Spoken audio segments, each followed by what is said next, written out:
Exequat et nos equitimos debitorem.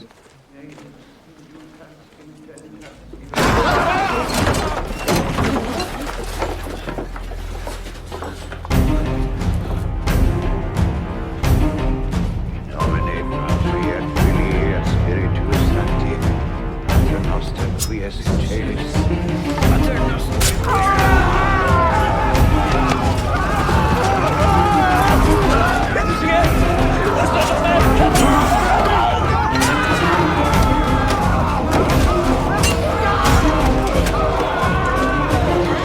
I find it extraordinary that you would think the Holocaust could ever be something that we could joke about. Why, too soon?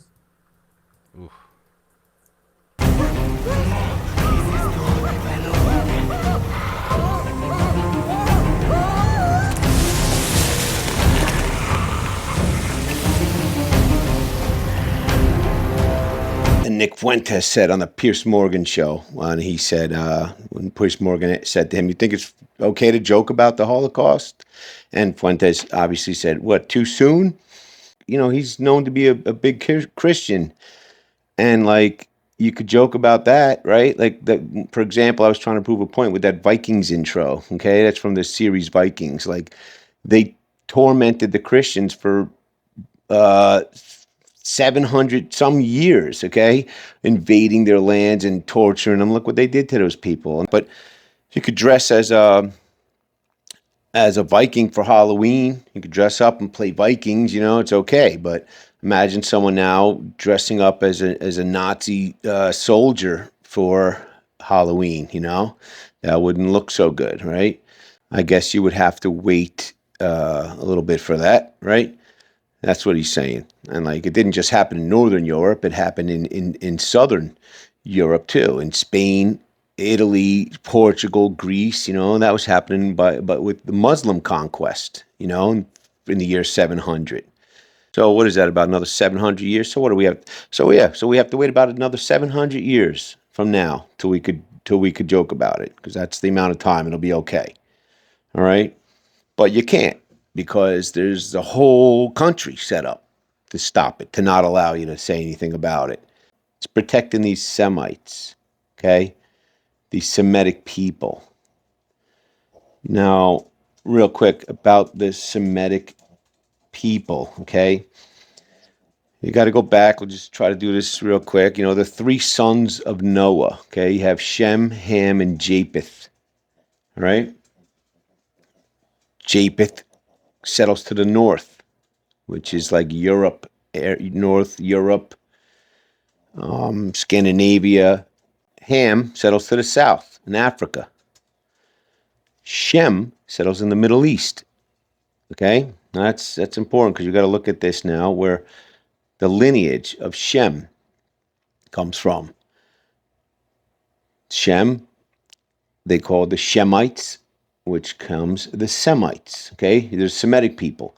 And then the lineage from Shem eventually comes Abraham, and then Jacob, which God said to Jacob, you will now be called Israel, which he has lineage now, which is the tribes of Israel.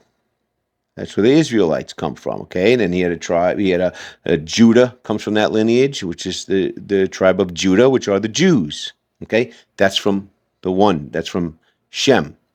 Now, Japheth, on the other hand, his lineage, you could see, comes Ashkenaz, which his tribe was the Ashkenazis, the Ashkenazi Jews. Have you heard of them? Basically, which was the whole entire Holocaust was about. Okay, the Ashkenazi Jews, the Jews, the European Jews, a whole country was formed to protect them. Okay, and laws about being anti-Semitic was formed to protect them. But wait, they weren't Semitic. They weren't from Shem. They were from Japheth, right? Now, also, this whole thing about the land of Israel. See, it's not a land, okay? It's not supposed to be a land. Jacob, who's called Israel, And his lineage was the Israelites, the 12 tribes of Israel, Judah, with the Jews, and their lineage was their line of Christ. Okay, that's why they were the chosen people to bring Christ, who spoke about what Israel is. And Israel isn't a land, but a promise. Okay, whoever accepts the adoption and the new law is the new Israelites, basically the new tribe of Israel, spiritually. The new tribe of Israel, or the new Israel, isn't a land; it's a promise, okay, and an adoption. You're adopted into it spiritually. And here it says, "For they are not all Israel, which are Israel." Okay, that's saying like, these people in Israel, they're not Israel. Just because they're there doesn't mean they are Israel. They have to accept the promise and the adoption of the Word of God, who's Jesus. Okay, that's Israel. Okay, the new law, which is in Him. Okay, and children of flesh are not children of God. So it's, again, same thing. It's nothing to do with the flesh, the people of Israel, the land, the physical people. No, it's not. It's about the promise and the acceptance. Okay, yeah, exactly. But the children of the promise. Okay, that's what it's about. That's what Israel is.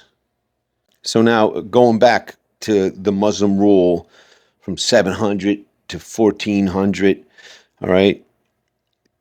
Thanks to the Crusades, okay, it had to happen. I mean, the Crusades had to happen to help get their lands back. They needed their lands back, and you can't say they had it first. People say the Crusades went and killed everybody. Well, that's not. It couldn't have happened first, because Islam didn't come around until 600-700 years after Christ. So these Christians had their lands, the Holy Lands, and they came in Muslim rule and made them convert. And eventually, look at all these years that the Crusades went on. These are the Crusade wars, to get their lands back. All right. And to say that, like, that's old. Well, it's not, because it's still happening. Okay, it's still happening today. But the problem is there's no Crusades anymore to stop this. All right. Well, everybody now badmouths them. They were killers. They were going around killing people in the name of Christ. Well, listen, they were getting, Christian people were getting slaughtered for the longest time, so they were there to protect them, and they protected everybody else, by the way, for anyone getting slaughtered. But it's still happening today, and the problem is there's no Crusade Knights around anymore to stop it. Okay, but there's an IDF. Okay, Israeli Defense, or IDL, Israeli Defense League, whatever they call it, to if you do anything anti-Semitic over there, it's there's going to be a problem over there, right? But nothing protects the Christians, and here's showing it's still going on today. Over the last decade, Nigeria has turned into one of the most deadliest places on earth to be called a Christian. Entire villages had been wiped out in midnight raids, churches burned to the ground, pastors executed, families slaughtered, children kidnapped and never seen again. All carried out by groups openly identifying themselves as Islamist militants. Boko Haram, Islamic State, West Africa Province, ISWAP, and the heavily armed Fulani extremist factions, each targeting Christian communities with increasing brutality. Nigeria maybe now is the most dangerous country for Christians in the world.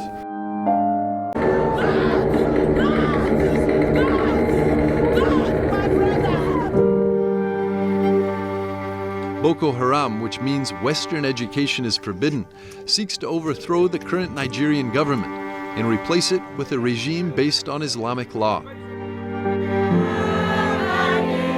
The group has repeatedly targeted secular schools, including the kidnapping of over 200 schoolgirls in 2014.